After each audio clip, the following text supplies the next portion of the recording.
व्यवस्था जमिनीत गाडली, चातुर्वर्ण व्यवस्था जमिनीत गाडली, अज्ञानाला सज्ञानाची शिदोरीला बांधली, अज्ञानाला सज्ञानाची शिदोरी बांधली आणि अशी ही शिदोरी माझ्या नसानसात भिनली, अशी ही शिदोरी माझ्या नसानसात भिनली. या प्रेरणेतून प्रेरित होऊन आज आदर्श सार्वजनिक विश्वस्त संस्था संचलित आदर्श प्राथमिक माध्यमिक शाळेची स्थापना झाली. संस्थेचे कार्याध्यक्ष त्र्यंबक बारोकर उर्फ भाऊ यांनी स्वतःला नोकरी लागल्यानंतर बारोकर सरांना आपले बंधू आपल्या कर्तव्याची जाणीव म्हणून पुण्याला घेऊन आले. त्यांचं शिक्षण इथं पूर्ण केलं, BA झालं आणि BA झाल्यानंतर आता करिअरचं काय करायचं या विचारानं त्यांचे मित्र भाऊसाहेब चांदगुडे आज इथं व्यासपीठावर आलेले आहेत आणि त्यांना त्यांच्या भाऊसाहेब चांदगुडे आणि बारोकर यांनी मिळून वडगाव येथील ज्यांची BEd कॉलेज आहे यांच्या त्या कॉलेजमध्ये जाऊन त्यांनी बापना सरांची भेट घेतली आणि सरांचं ॲडमिशन BEdचं ॲडमिशन पक्क केलं. वडगाव मावळ येथे बापना सरांची भेट घेऊन सरांचं ॲडमिशन BEdचं पक्क झालं. आता हे शिक्षण पूर्ण झाल्यानंतर कालांतराने नोकरीच्या याच्यामध्ये भाऊंच्या म्हणजे बारोकर संस्थापक यांच्या संपर्कात असलेले जगताप सर यांच्याकडे ते नोकरी करू लागले. जवळजवळ मला वाटतं 200 ते 300 रुपये त्यावेळेला मिळत होते. आता या 200-300 रुपयावर संसाराचं काही भागणारं नव्हतं आणि आणखी पुढे तरी काहीतरी धडपड केली पाहिजे या विचाराने विचार चालू होते. त्यातच त्या काळात मी क्लास घेत होते. आत्ताच साळवेंनी सांगितलं तीच गोष्ट. मी क्लास घेत असल्याचा परिणाम असा झाला की कलाशंकरचे शेषरावजी साळवे, नंदकुमार घाडगे, काकासाहेब पवार ही मंडळी आमच्याकडे आली आणि तुमच्या घरात तर सगळी शिक्षक मंडळी आहेत आणि मग तुम्ही शाळेचं काम हे खूप छान रीतीनं करू शकताल असं प्रोत्साहन त्यांनी आम्हाला दिलं. असं म्हणत असं झाल्यानंतर राहत्या घरातच वरतीच आत्ता जिथे राहतो तिथे एक भाड्यानेच देण्यासाठी खोली काढली होती, पण विचार बदलला या लोकांच्या प्रोत्साहनाखातर आणि तिथे वर्ग बालवाडी आणि पहिली सुरू झाली. त्यावेळी पोरवल ताठे आणि ढोलक या शिक्षिका इथे काम करत होत्या. त्याच्यानंतर ढमालेबाई आल्या, त्यांनी बरेच वर्ष काम केलं आणि आता शाळा तर सुरू झाली. समाजाचा विश्वास बळावला, मुलं वाढू लागली. आता जमिनीची कमतरता भासली. हे करत असताना मग इथे दळवीन कुटुंबियांकडनं जमीन घेतली, 3 गुंठे जागा घेतली ती बांधण्यासाठी. सगळी सोंग करता येतात, पैशाचं सोंग करता येत नाही. हे करत असताना कॅन्टोन्मेंट बोर्डात भाऊ बारोकर कामाला होते आणि त्यांच्या कर्तृत्वाचा ठसा तिथे उमटल्यामुळे त्यांच्या संपर्कात सोलापूर बाजारातले बापूसाहेब गानला ज्यांनी राजकीय धुरा मोठ्या जोमानं लढवली ते असे बापूसाहेब गानला त्यांच्या संपर्कात आले. या बापूसाहेबांकडे बारोकर कॅन्टोन्मेंट मध्ये ठराविक वेळेला बरोबर बाहेर जायचे. ती काय ऑफिसमध्ये कुजबूज चालू झाली की हे कुठे जातात, नेमके कुठे जातात म्हटल्यावर त्यांनी एक दिवस एकानं धाडस केलं. यांना विचारण्याचं धाडस कोणाच्यात नव्हते. एक जणांनं धाडस केलं की तुम्ही तिकडे सगळा व्यापार व्यवहार देवळं सगळी या बाजूला आणि तुम्ही या बाजूला काय करताय. ते म्हटले माझा देव तिकडे याच बाजूला आहे. आणि अशा या देव माणसानं म्हणजे बापूसाहेब गानलांनी रोटरी क्लब असेल किंवा BG शिर्के असतील यासारख्या मंडळींकडनं दानशूर व्यक्तींनी या शाळेसाठी भरपूर मोठ्या प्रमाणात मदत केली. ही मदत झाली खरी, पण अनेक अडचणी येऊ लागल्या. ब्लॉकच्या गाड्या अडू लागल्या, अनेक ज्या वेळेला संकट उभी राहिली, अशा वेळेला आत्ताच ज्या विद्यार्थ्यानं आपल्या समोर मनोगत व्यक्त केलं, रंगराज हुमे, त्याचे वडील गहिनीनाथ हुमे यांनी वेळोवेळी शाळेला मदत केली, घराला मदत केली.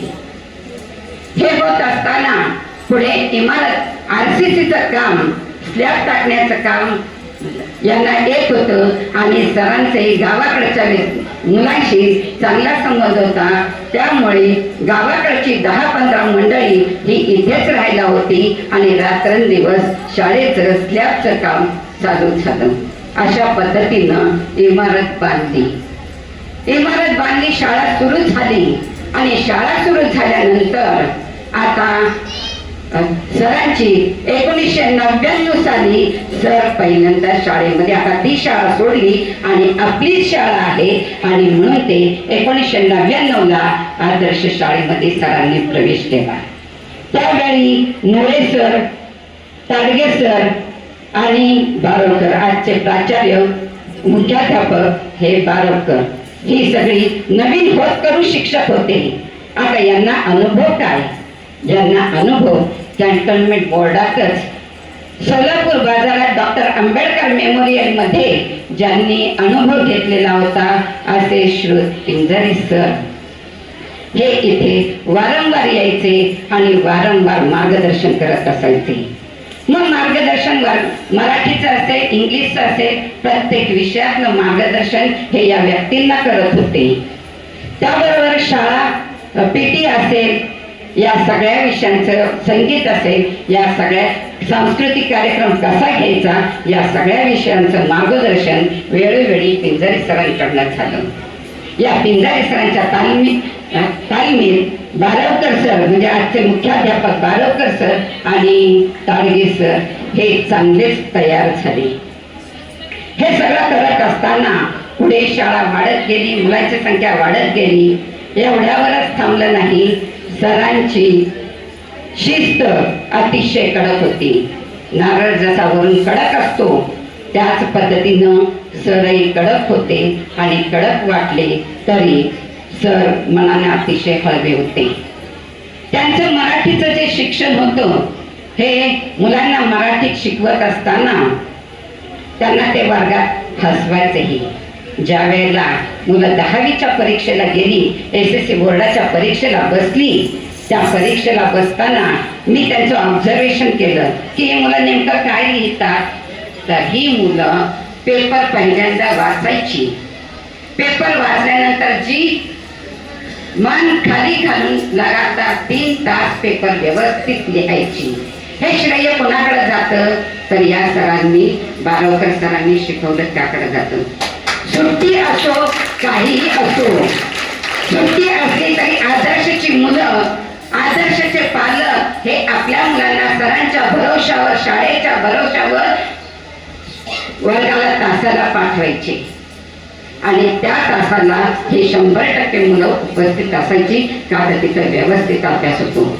मगाशीच एकानं उल्लेख केला की पूर्वी मुलं ही 7:30 पर्यंत शाळेत, मुली सुद्धा 7:30 पर्यंत असायच्या आणि 7:30 नंतर मुली घरी जायच्या आणि मुलं जेवून खाऊन शाळेत येत होत्या. रात्रीच्या वेळी घोड सर आणि सर मुख्याध्यापकाचे हे दोन्ही शाळेमध्ये झोपत असायचे. या मुलांची पाहणी करायची. कोणाला काही लागत नाही ना, मुलं काही खट्याळपणा करत नाहीत ना, मुलं अभ्यास व्यवस्थित करतात ना, ही सगळी पाहणी हे करत असायची. फक्त शिक्षणाच्या बाबतीतच नव्हे आणि म्हणूनच शाळेचा निकाल हा लगातार 100%च लागत आला. जवळजवळ 27 वर्ष हा निकालानं आपली बाजी मारली. सरांनी फक्त शाळेच्या शिक्षणाच्या बाबतीतच लक्ष दिलं नाही, तर मुलांचा गणवेश, मुलं कुठं उभी राहिली, रस्त्यात काय करतात, त्यांच्या पालकांच्या घरी, इथपर्यंत त्यांनी सगळ्यांकडे लक्ष दिलंय.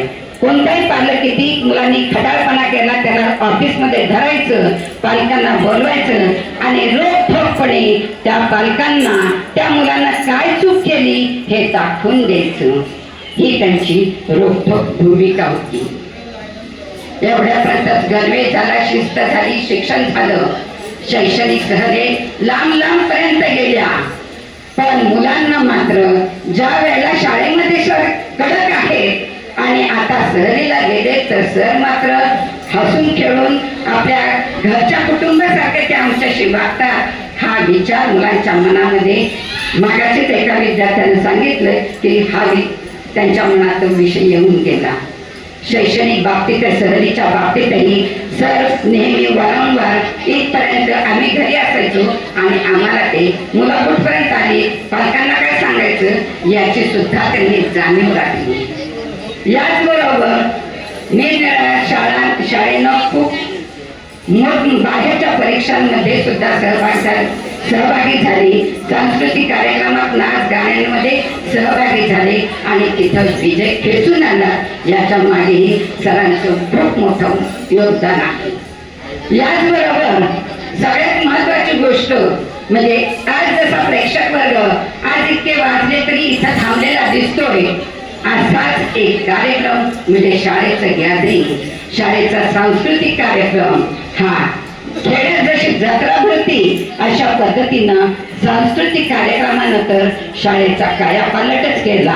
याचं श्रेयही मुख्याध्यापक बारोकर सरांना जातो. अशा या काळा फळा आणि पांढरा खडू याने ज्यांनी मुलांचं जीवन घडवलं आणि या शाळेमध्ये की उच्च पदावर मुलं देशात आणि परदेशातही उच्च पदावर गेले, या सर्वांचं श्रेय या सरांकडे जातं. आणि अशा या जीवनाच्या विविध क्षेत्रात आपली विद्यार्थी आपलं नाव लौकिक करतात. अशा या व्यक्तिमत्वास माझा संस्थेतर्फे, शाळेतर्फे, मुख्याध्यापक, विद्यार्थी आणि पालक वर्गातर्फे मानाचा मुजरा, मानाचा मुजरा, मानाचा मुजरा.